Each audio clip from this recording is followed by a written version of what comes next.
think FBI is playing well recently.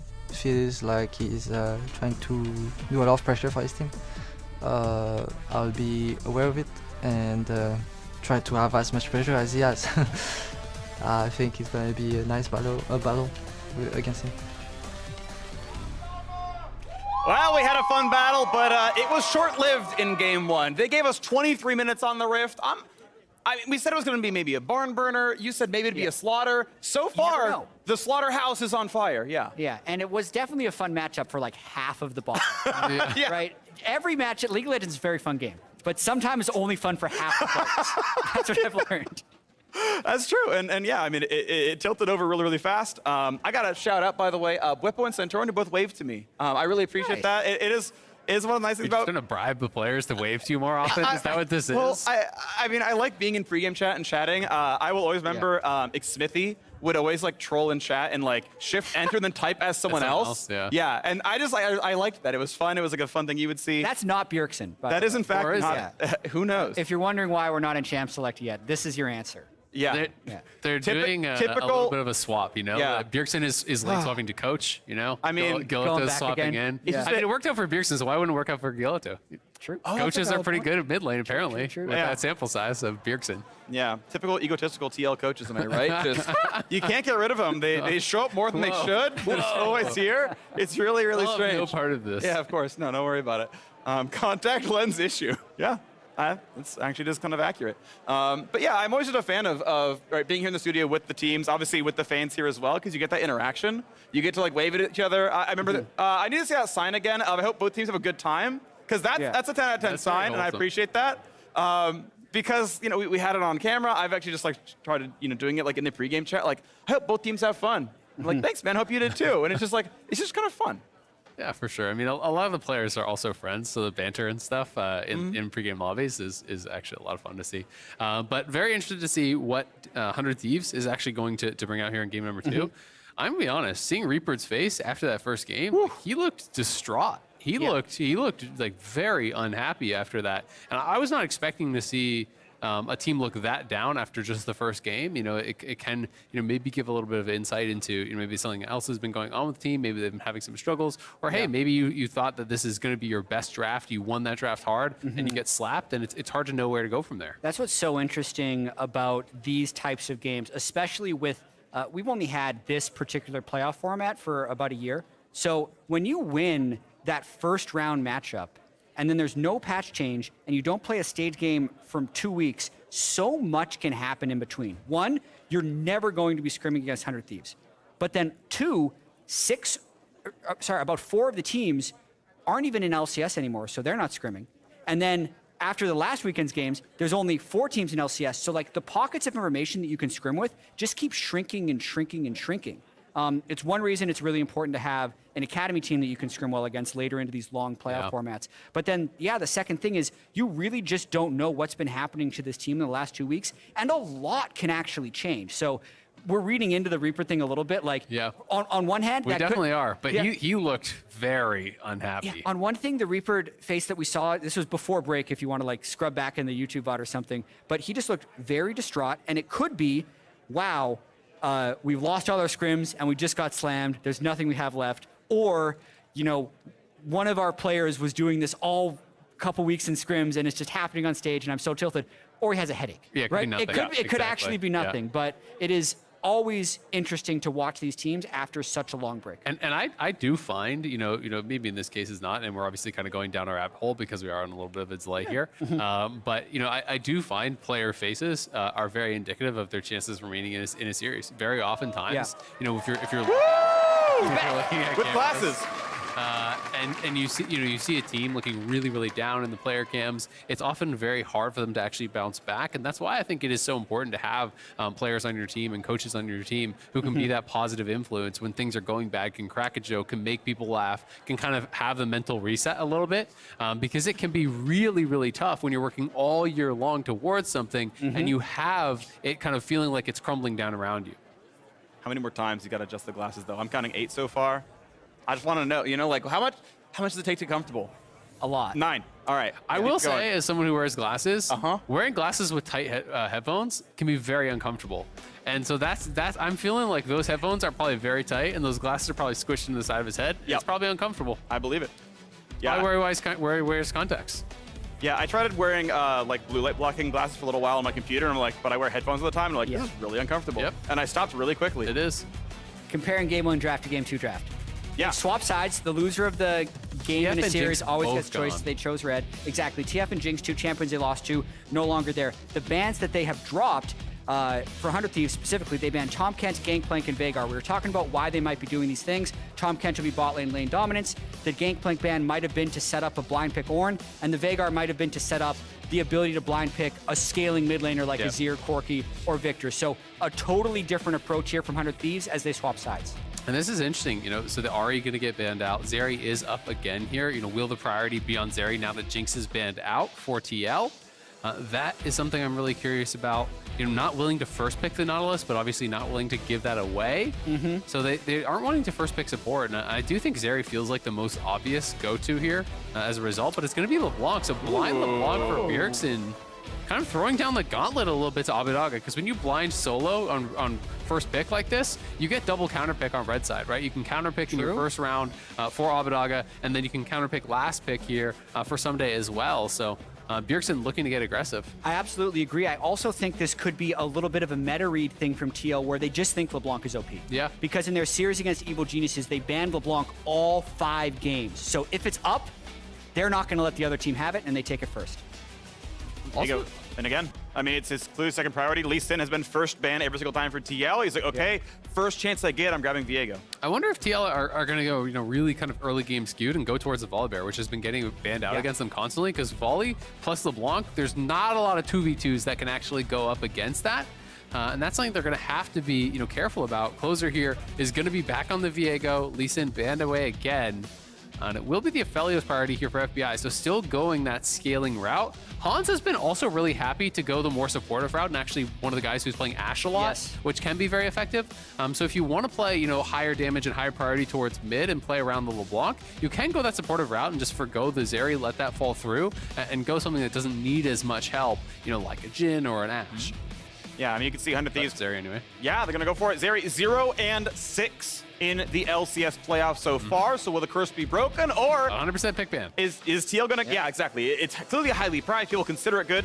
And like with a sample of 6 games, like it's not that hard to coin flip into 6 losses if she is, just slightly better than the average champion. Yeah. Either way, Albus hasn't looked good so far, but we'll see what comes out of this one. TL definitely have the better early game champion. I would say in LeBlanc in general. Zeri definitely. Aphelios does outscale that. J4, so this is full TL ganking early. are trying to take you down quick. I find this really interesting, actually, because I was thinking of like what Santorin would play into Viego in particular. Trundle, Volibear, Jarvan. So he had 3. They could have gone to 4-5 and maybe power pick something like a Leona here. But I think what they saw is Vex. specifically wanting Jarvan against Aphelios for the team fight phase is what they went for. Because I think any of those 3 junglers, well, specifically more Volibear and Jarvan, would have been a very good pairing with LeBlanc, but Jarvan is more for team fighting. Yep, absolutely. Volley, I think, is such a strong early game skirmisher, but it does fall off a lot more in the later stages. Jarvan still bringing that utility. Vex here, though, obviously the Gloom passive being really powerful against champions with dashes. J4, LeBlanc, Zeri, all have dashes, pretty valuable there. Also, some safety can be grabbed by... Is that Kobe? Yeah, that's Kobe behind that, for sure. Kobe's been pushing the Alawi. It's not going to happen, man. I've told Kobe, I'm telling you, I'm sorry. If anyone does Not this, going to get whip a cat, up. no one's going to pick a Alawi. Yeah. He's banned. That's Unlucky. terrible. Yeah, no cat. Yeah, Rengar maybe. Of all the champions, Whippo, by the way, was on 18 champions coming into last game, not 19. And I was off by 1 as a pure guess. I counted, was like off by 1. Yeah, Price is right. I was over, right? So that's completely dead. But yeah, Rengar is a good split pusher right now. And yeah, if he's going to play Alawi. I don't think he's blinding Rengar. No, put that no, out it seems there. really unlikely. But you never know. 100 Thieves could pick Ornn on 4 here if they're They really could. concerned about it. Don't think he's picking Rengar into the Ornn either, though. Who knows? So we'll see. I have no idea what that matchup looks like. But Team Liquid are like, hey, if you want to go keep playing Ornn, go ahead didn't work last time, buddy. Yeah. They clearly could ban top lane. They're like, nah, your fighters are better. They could blind Ornn again if they want to get 2v2 advantage, but I think blinding your support makes sense. Leona's a high prio engaged champion here. They banned away some of these champions that they were a little bit worried about. Yuumi, Renata, they have a dive that they're setting up, so I think banning out Renata was really smart. Such powerful counter engage from Renata. Now it's going to have to be Bwipo who is blinding. Will he go something a little bit more passive, or will he be the one that's kind of tasked with engaging? It depends on the support pick in some ways. Yeah, I'm curious if they're actually going to lock this. I mean, if they do, it feels like that you have a little bit more pressure on them, but no, it's not going to be. So, wow, they're just going to blind Aatrox. I feel like this is basically saying, you're just going to play Ornn every game, and I just want this matchup. Prove me wrong. So this is interesting, just blinding it, because it's been 4 straight Ornn games. If he just picks Ornn into it, then TL kind of have the read. But Gnar would be a tougher matchup, certainly, for the Aatrox. But it is one where you can find all-in pressure. Nice. Okay. Remember, Tryndamere did receive a little bit of a nerf coming into this patch, so it's not the same power as it was during the regular split. It is definitely a wildly different looking draft than we saw in Game 1. Aside from the Aatrox and the Jarvan. On 100 Thieves, this is 4 divers, right? You have Aphelios, but 4 people that want to dive in here. It's going to be really, really interesting. Somebody has had some really strong Tryndamere games. He's also had some ones where he's created individual leads, but hasn't been able to close it out. It is a strong scaling pick here. I do think you can outscale the Aatrox in the 1v1, but if Aatrox gets ahead of you, it can be very punishing because he has so much sustain. You can never threaten the all-in, and then you lose access to the wave, and when you lose access to the wave as Tryndamere, you become useless. I do wonder a little bit about the way fights can set up. I can see TL, it's all flanking, it's all kind of engaged, but for 100 Thieves, having that Aphelios with a bunch of divers does seem like it's going to be a hard game for FBI to pilot.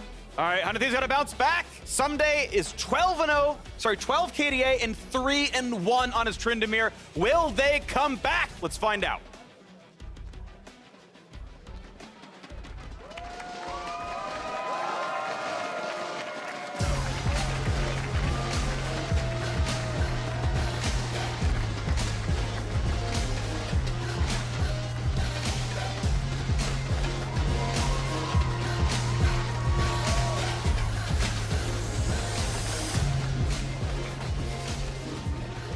Already, this top lane is going to be spicy. Bwipo going Ignite here. Wants to be able to threaten the all-ins early.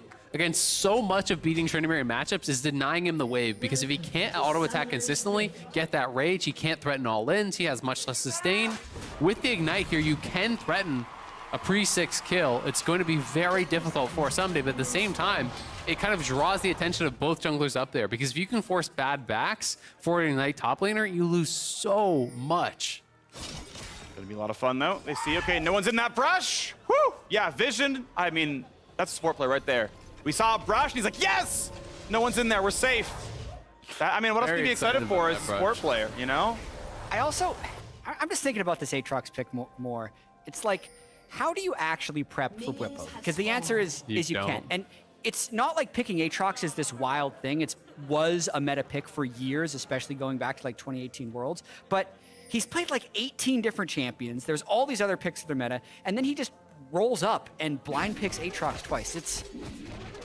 Bwipo is unlike anyone else. Yeah, and that's one of the things I love about this guy is that he has such extreme confidence in his own play.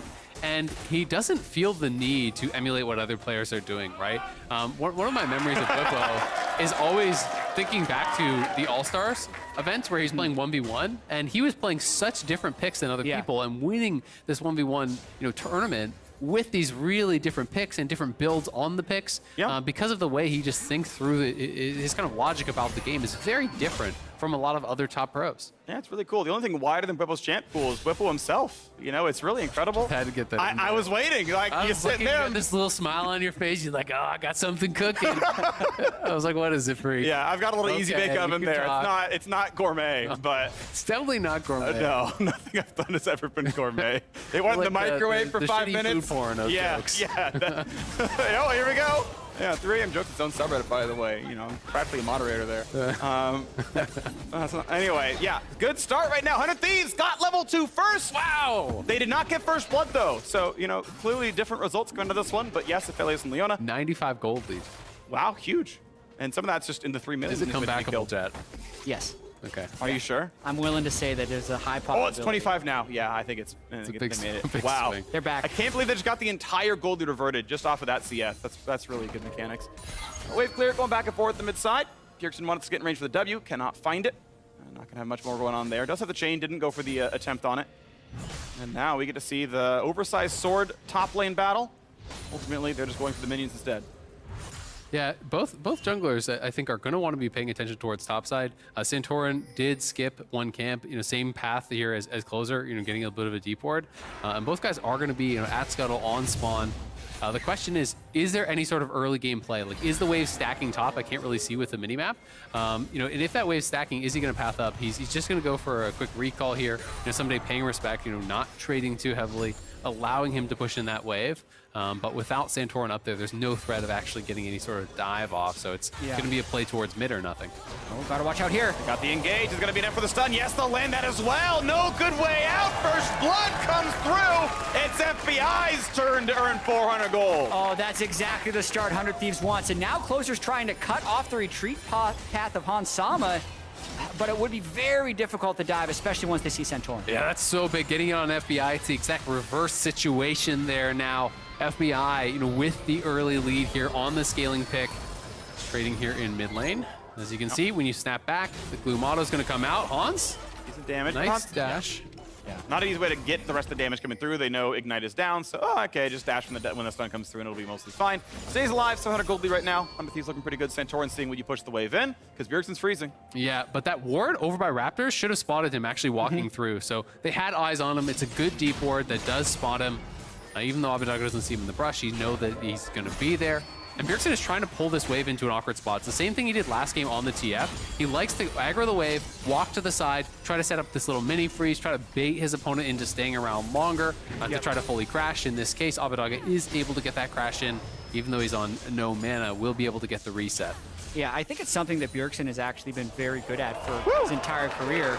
Doesn't end up doing anything in this instance, but it's definitely the type of thing you need to do if you're trying to set up ganks with LeBlanc. Absolutely, and I mean, it's one of those things where if you didn't have that ward on Raptors that saw Santorin, maybe you don't push it in. Maybe you're too scared to actually walk up and do that, and that can get you an incremental advantage. These little advantages can help to chip away. As this lane ward is going to be critical. This lane ward here is going to spot Closer as he walks through. Bwipo has the read that it would be a lane gank, and that's just smart play from him. Good engage, yeah, stuns interrupt Rakan W, so knocks him out of it pretty quickly there. Able to dash back the second time through with E, and he's going to be all right. Ultimately, a little bit of stop. Now they're going to trade back and forth yet again. Misses the sweet spot from Bwipo. It's going to be 1 CS difference, but more for Bwipo to farm. I think what Bwipo has done in this lane is actually doing more for TL's overall map state than it initially looks like. Closer spends so much time up here just to allow someday the safety of crashing the wave. Remember, if Closer isn't up here, then the threat of the Bwipo Santorin gank before someday was 6 would have been much higher. And since they got the first blood down in the bot side, that's 100 Thieves, like the first dragon could have been taken if they didn't have to come up here. And someday still hasn't even gotten a first base off now. He's in trouble here. Oh, pretty big damage here. It's flashed into the Q. Decent damage. Ghost is on, though. And wow, okay. Doesn't want to ignite for ult. The cooldown's longer. Exactly. Bwipo was trying to force out the ult there on the flash Q3. Was hoping he was going to ult and then use the ignite afterwards for a kill, but now Santorin, it's looking like he's in trouble. Both supports here as well. 4v4 shortly, and it's going to be Abidaga getting away with some life. A nice engage comes across the fear. Santorin will not yet die. Someday gets one. He'll have to ult times it against it. Okay, just barely at the end. 1 for 1, though. Right jungler for mid. Abidaga did lose his life on that play. Yeah, the exhaust was critical there from Core onto the Vex when he dove in. I think Someday's ult was actually late there. I think the tower hit him first. He lived with about a couple HP, then ulted. Calculated. The man's galaxy brain. That was close. As Core's going to stay around and actually hold this wave. So again, it's this manipulation of the mid wave. He'll pull it to the side. It's not going to be a full hard freeze, but he will deny most of, if not that entire wave. And so back here to the top side, again, Bwipo is trying to stop the recall. He got the early push. Remember, Somebody's not playing TP either, so Somebody has never based. When he's spinning slashes in, he pops it, he goes in for the Q3, gets the auto. He was hoping Someday would ult there so that when he came back without ult, he could use the ignite to get a kill. Oh, hello. Going back in yet again, but a re-engage looking pretty good. Abadaga, days are numbered, trying to walk away. 100 HP left onto him. Need one more shot. They're going to get it. Court JJ just takes him down. This is literally off of the freeze that Court just set up. Because you have that freeze, so you have to call your support mid as Abadaga to say, hey, I need help. We've got to crash this wave. But TL just show up as well. They bring their jungler, they bring their support, knowing that's the play the 100 Thieves have to do, and they're one step ahead. They're running the play over and over again. The first time it didn't work because there was a ward on Raptors, but then the next 2 times that they've ran the play, it's been able to work. So Abadaga definitely not having a good time. He had a really rough regular season, really bounced back in a big way 2 weeks ago, but this, in both games, has been a heavily Bjergsen-favored mid lane. It's really well done because now you've got TL up in gold right now. First blood, of course, is still that free extra 150, but this is TL doing so well in the late landing phase. Yeah, I mean, you just look at the solos. That's what TL is playing for, right? The solos are actually very far ahead in farm in both of these lanes and in early stages of the game. If they can continue to extend that advantage, it will mean a lot. The Tabby's rush here, very effective. It's Tryndamere and Viego. It's 2 auto attackers. It's pretty much a no-brainer there to be able to go for that. And Closer, will get spotted, so they have the idea that he's in the area. TL are moving up. We'll see if they want to try to contest. Very late time. though. Yeah, Zeri's moving though. They're not actually trying to trade plates. They're going back. Yeah, Santorin knows the control ward in that brush above him because his sweeper spots the sort of wireframe of it. Abadaga in a good enough spot where Santorin's not going to have an easy way in. Says, is there going to be a sloppy play? Looks like there's not going to be one. Easy Smite takes it. And he tries, right? Like, is there something that's going to happen for us? They're actually going to go for the knock up here because Aatrox's on the way down. And it's going to force the ult. Closer may have not needed it, but ultimately he says, we'll burn the cooldown, make sure I'm safe, and going to claim that. Little plays like that do make it much harder to pull off Rift Trail, but they're here again. The chain, the double knockup, the done. Just everything lands. World domination. Bwipo gets wider and wider. That looked very cool. That was sick. The visuals of everything, but that's the time the TL saved not contesting the Rift Herald. They basically looked like they were going back down bottom lane, but Core ends up sticking around. I think 100 Thieves loses track of it, and they're able to pull off a massive combo. Yeah, absolutely. I mean, this initial play forces out the ulti. Santorin had a lot of patience here, didn't over-contest. But again, it's the frozen wave. Bjergsen has done this constantly with the help of his team. Who he comes to help push this out. They spot Core, but in he goes. R flash W, the dunk over top, the multi-man knockup over top, everything layered. But I'm so glad you pointed out the wave here. That wave has been there for like 5 minutes. Yeah, I mean, and it's been the thing that generates every single positive play for TL this game. It's beautiful. Like, that is the power of wave manipulation. When you're down in a matchup, when you're losing the 1v1 and the wave is frozen on you, you need help. It's just the way it is at the pro level. And every single time, TL are saying, you're going to come, we're going to come too, and we're going to use the additional power that we already have. I mean, this is a 30 CS advantage at 10 minutes in mid lane. Like, this sort of a mid lane gap just doesn't really happen in pro play anymore. Yeah, and it's also more because whenever 100 Thieves is trying to send resources to help out Abadaga, TL is just sending the same number, and then the advantage of the wave and the LeBlanc is enough to turn the tide. It's going to freeze again. It's the same situation. He needs to reset it, but he's max ranging these Qs with Closer behind him because he knows he cannot walk up himself. And Bjergsen, again, can just kind of slowly trim the wave and then pull the range minions to the side if he wants to keep this freeze. So he's going to tank it. You pull it to the side. It's the same play. Rinse and repeat. Rinse and repeat. They have to bring Tryndamere to break this freeze. Oh my god. This is actually a disaster. Mid lane is going so bad for them. Going to lose plates top. Like, there's already one plate down in the top lane. They're going to lose the second one here if he gets to keep autoing it here on the Aatrox's side. Finally, the wave is in, but keep in mind as well, like, Krugs were up for the last 40 seconds. Closer lost at Krug camp. That's like 130 gold and like half a level in XP. Bjergsen has earned that for his jungler. Yeah. And the other thing we're going to have to track as LeBlanc gets more and more gold in this game is how difficult can LeBlanc make Aphelios' game. Yeah. LeBlanc is one of the best champions against Aphelios who needs to stand and hit with the high mobility and the high burst that she's able to provide. So even though FBI did get that first blood that completely turned game 1 when there was a 2v2 kill, I don't know if it's going to have the same impact here in game 2. He's going to be in range of the teammate. There's the E. Yep, going to be fine. Again, stuns, interrupt, recon W. You can kick him out of that. That's why a lot of these stun champions actually work really well into him because you can interrupt that spell and you either blow the distance away or you prevent the knockup. That's all really positive. But yeah, ultimately, has a teammate. Going to get out. Core JJ not going to be taken down here. Someday gets away from the pullbacks, but still, the sweet spot comes in for Bwipo. It is a pretty large CS lead, looking around 20. There's a few to kill, so maybe call it 15. Yep. And now Bjergsen finally going to push a wave in. We'll see if he's going to get a recall or a roam off because of it. Yeah, I mean, he was creating an early advantage by himself. You know, they had that pressure. He got both of the kills off that mid lane play, which is so good for him because not only does he get the gold advantage from that, but then somebody had to drop a wave to bail out his mid laner on the push, which just puts him even further behind. So now it's at the point where he's having to get zoned off because Aatrox is really tough to actually farm these range minions against. Yep. Aatrox from ahead will harass you on every range minion, just set up the Qs, poke you time and time and time again. Looking at Hansa, maybe now a fight down here. Who's going to be stunned up? Will he be the casualty? They're going to find an ulti and good damage out of Inferno, but it's not going to be enough. They don't have the follow through to who he is going to drop. And TL just keeps winning. First blood or not, it doesn't matter. Everyone else is better. Nice start on the tower dive here. Bwipo drops aggro, pulls it back in, and just gets taken down. The Q was backwards. And it was also the ignite tick when Bwipo went back into turret range that re-aggro the turret. So had a huge advantage, but fumbles it at the last moment there. In terms of the bot lane fight, FBI just wasn't in range to join there. So TL was able to get a nice hit, and the Rift Herald goes completely to waste. So even with the bit of a misplay by Bwipo in the top lane, TL, I think, back in control of this game. Yeah, I do think that's huge for top lane, though. He's going to get 2 plates plus the kill. Like that should have been a solo kill. He actually could stay for 3 if he wants. Bjergsen's roaming up to try to prevent that, but Bwipo had that solo kill, but he got too close to the tower. If he doesn't take that additional tower shot, the ultimate's about to expire, and you get 1 auto in after that. You kill this guy, and his game is over. It's so punishing to die without TP. Actually, much more than just a kill. Bwipo was about 700 gold ahead of Someday before that play. Now he's 450 gold behind. So an over 1K head-to-head gold shutdown plus 3 plates. And Bwipo, I think, did set this up very well. You harass on the range minions. Every time they try to step up, you go for this. You know, Bwipo's initial setup of it was very nice here, chunking him down when the last one hits both parts of that. Ignite goes in, hits the W, and now you just have to stand out of tower range, but he's standing too close to the tower. He took, I would say 2 to 3 of those tower shots were not needed. He knows he absolutely bungled that, and that's his lead gone.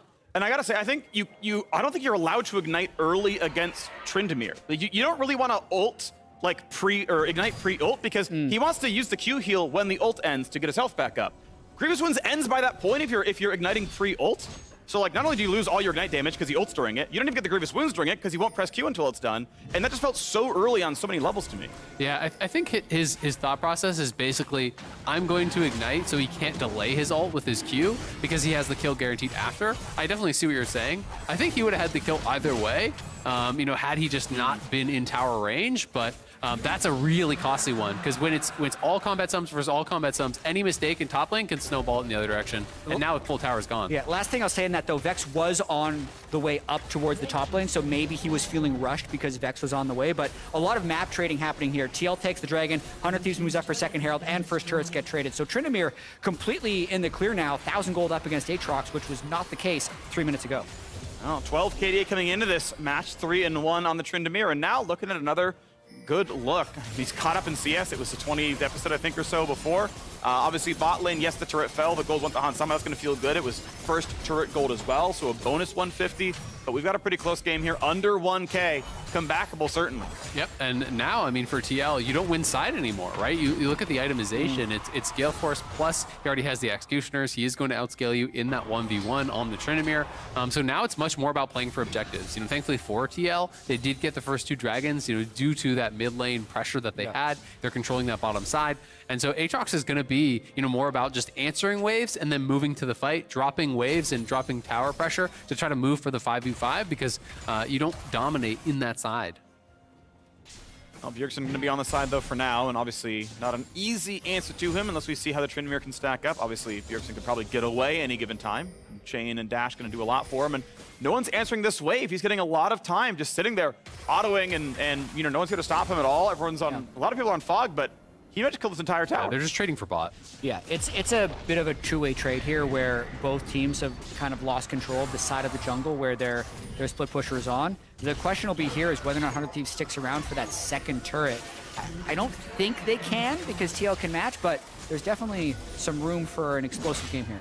Bjergsen can TP, but I'm going to start walking down, it looks like. See if they want to fight for this one. I mean, the charge should happen if they keep Bwipo busy. He can't auto the Herald, so we know that's going to happen. Ignite comes down. yeah, puts the heal down, will not need to do anything else. I want to So continue. survives Okay. that one. And he's healthy enough, burns the Ghost, still has ulti, not an easy re-engage. They get the charge at the very least. If Jin can stay down there, he'll get something done. But since the wave's getting caught up, no one's still holding top. So it is 100 Thieves losing gold from the Bjergsen split push. Yeah, going to be able to deny at least a bit there. You know, the big person kind of missing out on the 100 Thieves side is still the Vex. You know, the Vex is not going to be a big part of the game unless you can kind of find more your CC is more what you're going for rather than your burst when you're this far behind. But Aphelios obviously doing very well, has a lot of farm, got the first blood, and Someday is going to be in a great position now here too. And you look at the junglers, well, Viego is much more of a scaling jungler than the Jarvan. So I think, you know, off of that mistake from Whipple on top side, 100 Thieves, I think, are in a pretty good spot to be able to potentially contest this next dragon. And I think a lot of this game for TL will come down to the third dragon. If they can utilize Aatrox to power, get that third dragon, threaten Soul Point here, Ocean Soul on Aatrox, makes this champion just like a whole nother level. And now we get to see what happens because 100 Thieves gonna try to find their way back into this one, right? Down 2,000 gold and down the dragons. Love to see what they can do with Tryndamere team fighting to get the next objective. And as they put some wards down, they are kind of setting up the ability to split push. You can see Someday really here early to see, okay, who's gonna pick up the top wave. But yeah, TL aren't there yet, so no pick to be found. Got to see Bjergsen on ward actually. Recall just comes through. Bjergsen would have just about right there. Face check Tryndamere. I do think it's going to be pretty hard for 100 Thieves to make fights happen. Throughout their rise, they've been such a good front-to-back team fighting team, right? Huhi and FBI set up fights in a great way, and even in their win against Cloud9, they had triple Orns for Someday, so their front-to-back setup was really strong. I'm just trying to think, like, when they're posturing for this dragon, how they realistically get in and lock down Zeri, for instance, Yeah. Hansama, who's a flash cleanse Zeri. I think it's going to be really difficult. I think realistically, you have to have, you know, Tryndamere and Vex coming from the sides. You get a Vex ult into the back line, and Leona goes forward, and you kind of have to have a multi-man pincer. Because I agree, playing front to back, you can't just go through everyone to the Zeri. You're going to get locked up. And CoreJJ is playing Exhaust, right? He is playing this to actually shut down the Tryndamere in this case. It could have been the Vex if Vex was having a better game, but I think in this case, if Tryndamere goes in the back line, you're getting exhausted and CC'd up instantly by Core. It's going to make it very difficult to take down the Zeri. Bit of a fear, but Santorin easily able to jump back into the Krug pit and stay alive. CoreJJ almost in danger, but of course can just W into the Baron pit and be fine now as well. As Abadaga goes for some of the CS. It's going to drop 2 of the melees, so a bit of gold lost by slightly over-clearing. We're on a Void Staff second very early on for Bjergsen as the only real AP threat in his team. No one's really building much MR, but if it's ever built, he'll pen it. 100 Thieves does have first access to River, though, because they were able to clear the mid wave. However, Bwipo was the one who was able to push in the bot lane, so now TL is actually going to gain their access through the bot Bjergsen lane. gonna face check? And 100 Thieves is kind of trapped in here.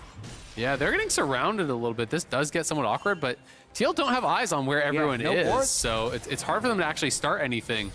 Core's going to put the ulti on, going to find the knockup, and there's the dunk already. FBI is gone, and they'll find the next one too, but first they're going to leave him. They're going to go for the rest of the team right now. Abadaga about to be rooted up. His flash is already gone from earlier, and they find kill number 2 and 3. Someday on the way out, but what an engage by CoreJJ. We said third dragon setup was going to be big for Team Liquid, and that was a pretty definitive answer that they're okay. And you got to see how hard this game is going to be for FBI's Aphelios to survive.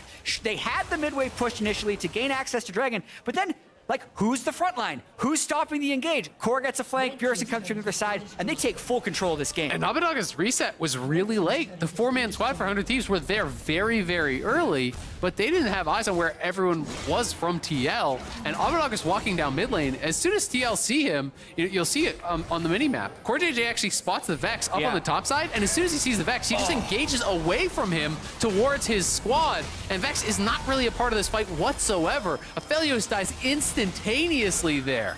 And coordination has been there for TL this series, but twice in this game. That's like the same combo we've seen. It's the Recon flies in as the Aatrox arrives, and multiple people die in that burst. Yeah, Jat, you talked to me about Dragon setups on JLXP. Shout out JLXP, by the way. But the setup around Dragon, you know, as you would coach TL, and their clue is still doing well, so good job, you know, teaching them.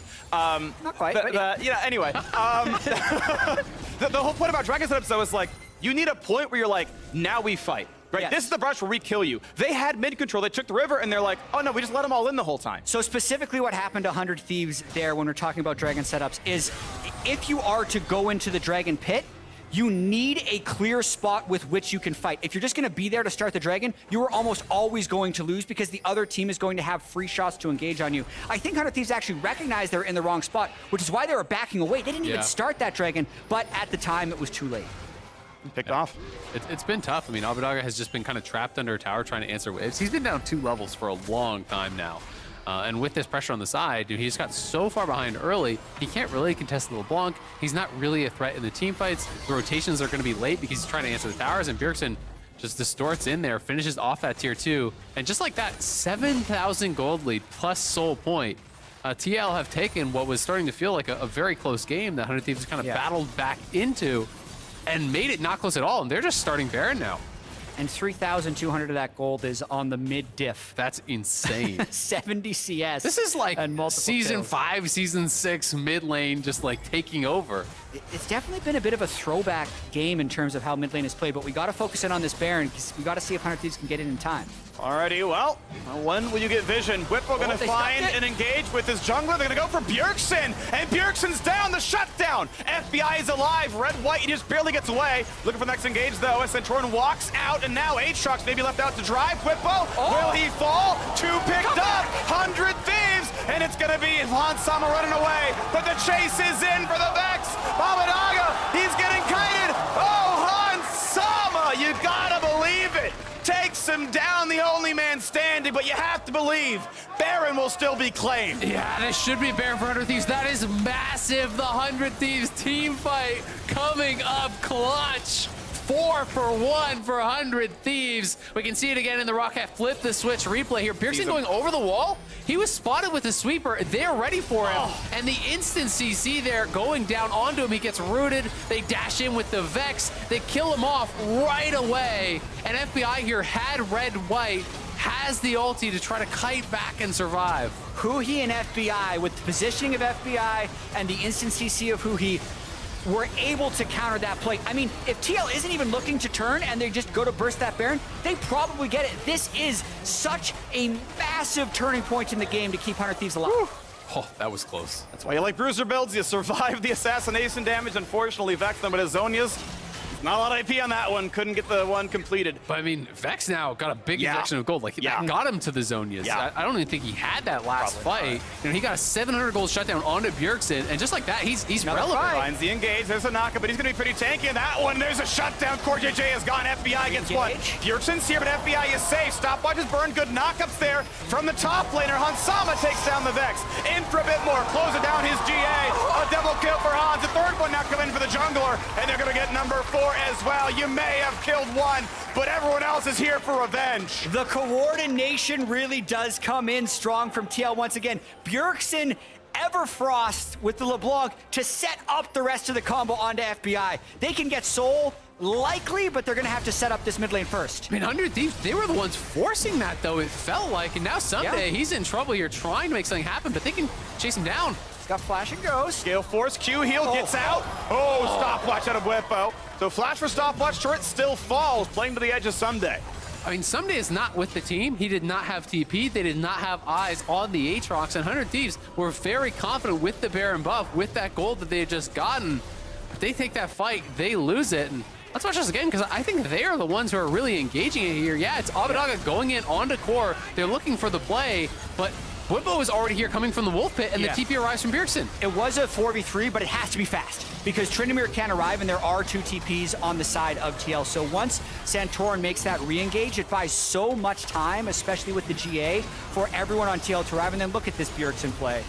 Getting the root, timed with the Zeri hopping over the wall, and just total annihilation by TL. And it's one of those things that I think because it's that 4v3, it works if you kill a carry, right? Yeah. But you're committing all your spells to killing off Core JJ, and you kill him off, everything is still available for the TL carries. So yes, now you've cut it down to potentially a 4v4, but everything is up for TL. They are free firing, and you get punished so heavily for this. This game, though, very close, but TL now, the gold is lying to you because they have the Ocean Soul, and that for Aatrox is just so ridiculously strong. Yep. And he is closing in on his GA as well. This is going to be a tough guy to deal with. Yeah. All his healing amped up by his kit. Obviously, you get a mortal reminder if you're targeting him, but otherwise, he's regenning fast. Exactly. Tryndamere can mount him in a side lane, but when a team fight happens, there's like Abadage so far behind the mid lane curve, 100 CS down now. Yep. FBI really doesn't want to make a stop for healing reduction, so it's very tough for them to fit it in with the deficit they're facing. Yeah, I mean, someday, you know, he is so much of your goal. Like, he has to be going for the Zeri or LeBlanc or someone. You can't just sit there and auto-attack Bwipo, I don't feel, in most team fights. So, you know, likely it's just up to Hui to put the Ignite down on him for that healing debuff. But someone's going to have to start picking up some more healing debuffs because against Ocean Soul, I just think whether you want to do it or not, you don't have an option. You got to make a stop. Yeah. I think Aphelios is sitting on 530 gold. And Abadage had 1,300. He just built the Needle to Large Rod. I think that should have been a Morello's, but he really wants the burst from the Death Cap, and they're not going to buy it. Yeah, I don't know. I can support it in the fact that, like, a 100 Thieves teamfight win is where they burst the enemy champions in one shot, right? Ocean Soul's going to heal you for maybe 50 health in the first, 1 second or so. Yeah. And so, like, the only win is where you one-shot LeBlanc. Like, no one's got summoning heal for her, right? Like, I just think Aatrox wins anyway. the whole fight if you ignore him. That's kind of the problem with this champion, is, like, at least in my opinion, right? And that's the interesting thing about League is that you can look at it so many different ways. But I do think with this guy in the mix, it's like it's very difficult to deal with an Aatrox, Conqueror stacked, level 16. You have that Ocean Soul in there. The amount of healing you can do is incredible. Sure. The only thing I'll add is if you are ending at the point where now you got to kill the Aatrox, well, Trin's probably still alive for that then, right? Like, if Trin got one shot, then he lost anyway. So I think having one Grievous is enough. And we'll see. We'll see how it plays, right? We'll see how it plays, and that's going to be the important part. They're kind of betting on how the fights are going to play out here.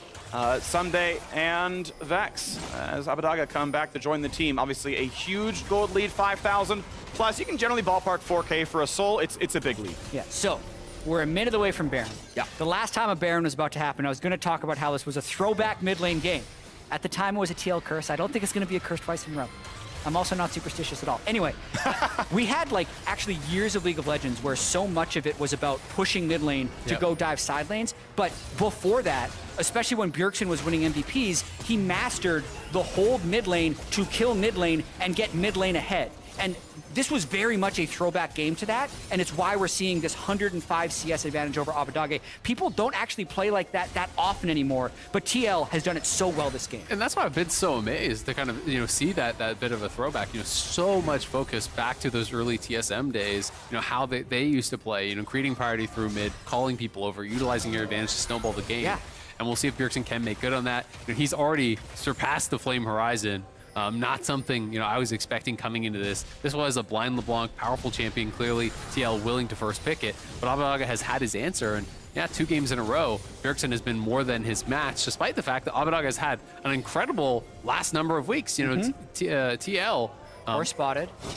Oh, what's it gonna be? Trinket's down for some vision. Bjergsen spotted here as well. Hui going in, but of course doesn't have a good way out. Flash is a safety, but they're gonna find the rest of CC. Gonna land his stun. Vex gets a bit down there as well, and Hui gonna go ahead and drop. And there shouldn't be much more of a fight. We already got a couple people walking back in, so 5v4. Will it even be a battle? FBI forced to flash now away as well. Hansama wants in. Gonna find the zap and the execution. 2-0 so far. GA down now for closer. At this point, it's too late. The fight someday walks in and says, well, at least I'll pad the stats. But he'll drop as well. Hansama just not stoppable. Another Quadra. Hansama huge in this match. 18-8. A 30-minute victory. 100 Thieves lasted a bit longer, but they've been walked over all the same. Man, we've seen this story before. Back-to-back games, ending with Hansama Quadra kills. Deathless across 2 games. 16 kills across 2 games. Wow. This guy in team fights is looking unstoppable, and TL push 100 Thieves to match point. Teamwork and coordination on full display by Team Liquid here. The game plan was very much isolate mid, pull everything towards mid, but in the side, Hansama was just getting stronger and stronger. He team fights perfectly and ends up picking up that quadra kill to kill the Nexus. Really, really well done. So we've seen in the series, both teams have been given these huge side lane opportunities. Game 1, bam, first blood level 2, and they walked over it from the bottom lane, dragon control, they spilled forward, everything looked good. This game had an early first blood in bottom lane. We had 1,000 gold lead on Someday in the top lane, but 100 Thieves cannot use that. For whatever reason, they cannot use that leverage as well as TL has done in their strong points. Bjerg's got ahead, he walked over the game. When Someday got ahead, when FBI got ahead, nothing happened. TL, by far the better team right now. I mean, I just think they've looked much more on the same page. You know, when they go for a play, it feels like everyone is going for the same play. Yeah. You know, you look at the straw that kind of broke the camel's back in this one, where 100 Thieves have that Baron and they go for the play. Someday's not there. All of TL were ready for that fight. You look back to the early mid lane play, that coordination on multi-man collapsing, all the CC getting layered. Like, they are just so on the same page. Yeah, I will say the compositions did make more sense for Team Liquid in this game. They had a huge dive comp with everyone being mobile. Zeri and Rakan could fly in as well, whereas 100 Thieves definitely had some divers with this like stick in Aphelios who's just going to get killed by the Blanc over and over again. So even though he got a lead, TL could just crush him. Yeah, well done. Good job. Now, come join us in Houston next week, and you could win free stuff. Ooh. Each day, all ticket holders are automatically entered for a chance to win a jersey signed by one of the teams competing at Spring Finals. Check out lolesports.com for terms and conditions. And while you check out all those details, we are heading over to the State Farm Analyst Desk. Take it away.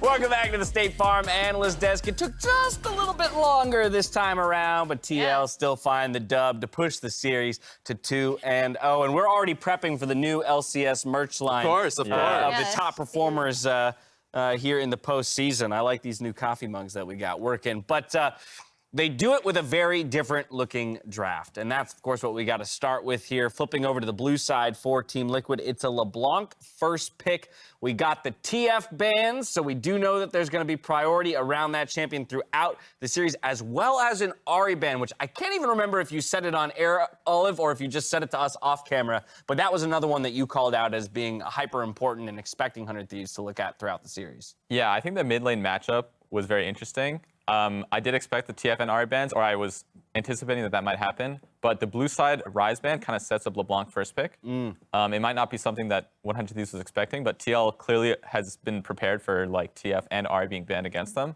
And they had this whole strategy set up to counter whatever mid laner Abbedagge picks into the LeBlanc, which was the Vex in this case, and they focused it hard. Yeah, and just the combo that we're starting to see now from Team Liquid is the J4 Rakan. And it is just winning them fights, and it's really difficult for 100 Thieves to be able to deal with them, because hey, if you lose, if you're able to escape it the first time around with flash or anything, you're just doomed the next fight around, because they're collapsing so frequently with Aatrox. Oftentimes, of course, like the Zeri's going to be on her own, but it just feels like 100 Thieves are getting collapsed on repeatedly, and Santorin's doing an amazing job with this draft. Oh, he continues to perform. Olive mentioned the focus around the mid lane and how they were able to keep the Vex down, Emily, but there was action kind of across the map in this one early. Yeah, I mean, so we had a bunch of team fights. Out of this, though, I believe this is the one where the most interesting thing that happens, they covered this on Cast, is how Core is actually able to freeze and hold the wave for Bjerg so they can re-dive it over and over again, while Bwipo is actually able to shove an entire wave topside and get significantly far ahead in that matchup. So after that, it's all TL in most of these fights until a very specific point down the road. Yeah, we'll see if we get to that one. A couple little throw opportunities for Team Liquid, but they're still able to lock it up again. Yeah, it was very much the story of them pushing the pace early on. Bwipo gonna hand a little back in the top lane. And then, of course, this fight here where it looked like it might all go bad before a couple of heroics out of Hansama on a sliver of health. What is that champion?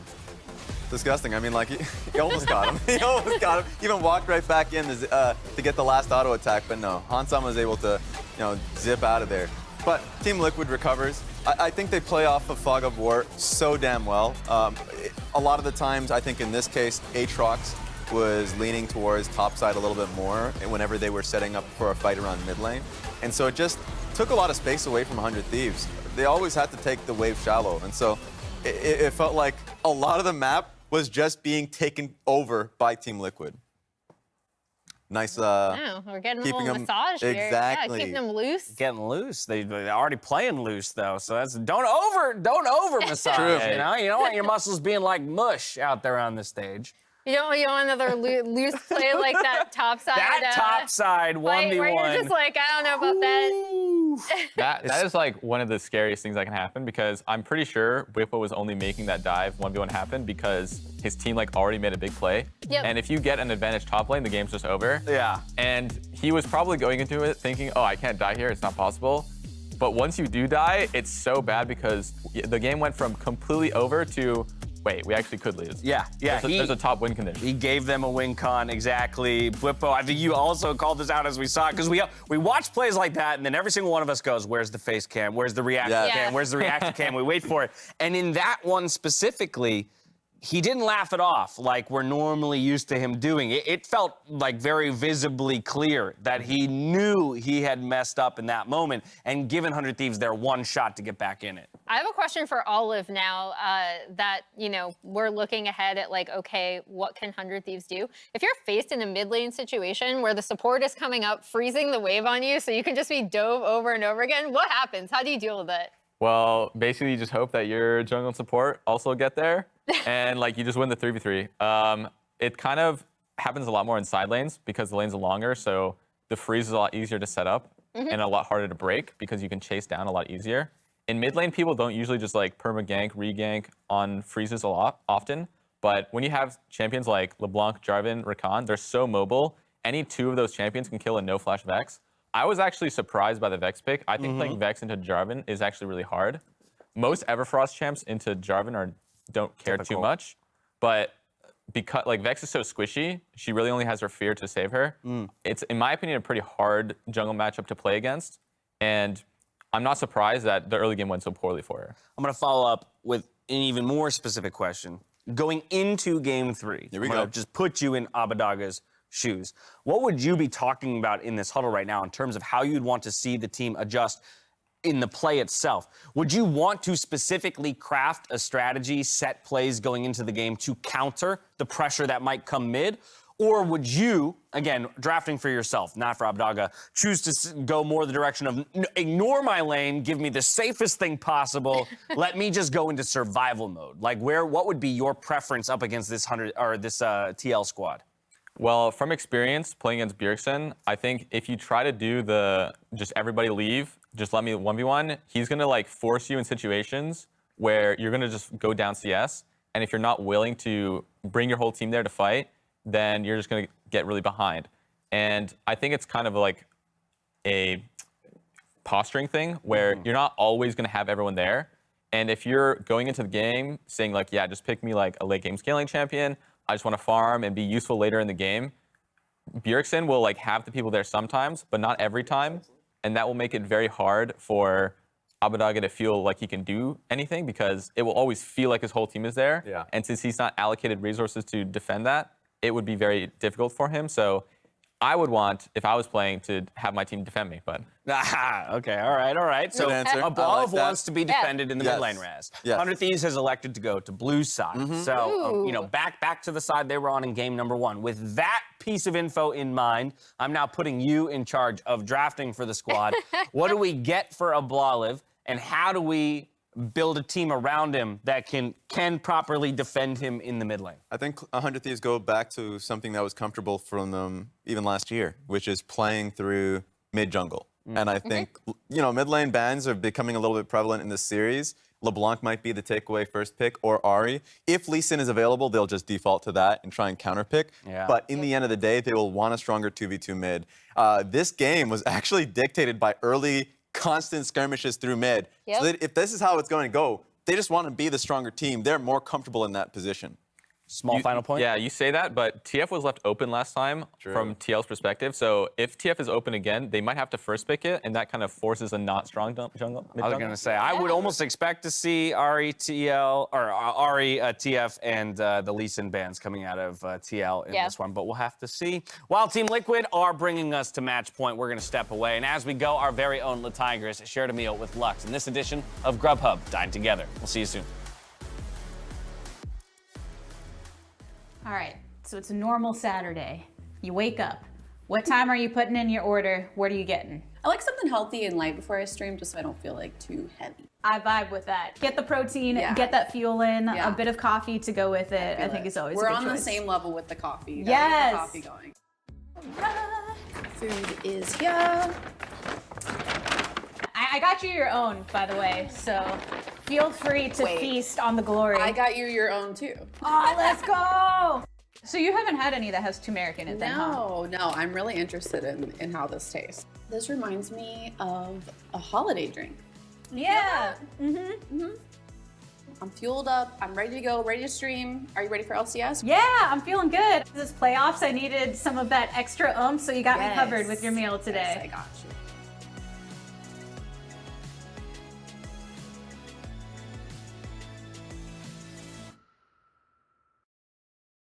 Should I go with my main? Why not try something new? Something cheesy? No, something spicy. Just hurry up and pick your Grubhub order.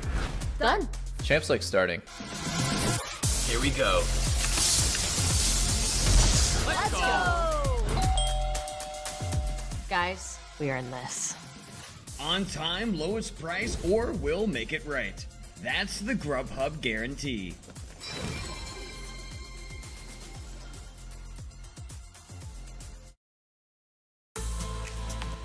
We're teleporting in to this assist of the week, presented by State Farm. In a tight game, Golden Guardians gained the advantage by taking down Isles. In that exact moment of engagement, Summit teleported mid, demanding attention and ultimately turning the tide of the team fight. Finally called on Pride, but as soon as it goes through, Pride Stalker blasted by one, Berserker killing off Olay. Cloud9 are still in this, having taken 3 down.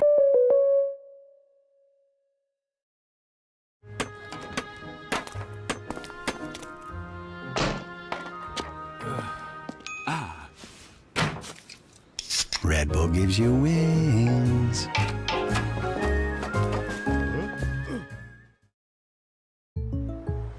What is going on? I can't afford streaming anymore, so. Sure you can. State Farm has rates that fit your budget. Oh, good. Because some true crime would be nice. Like a good neighbor, State Farm is there. Call or click to get a quote today.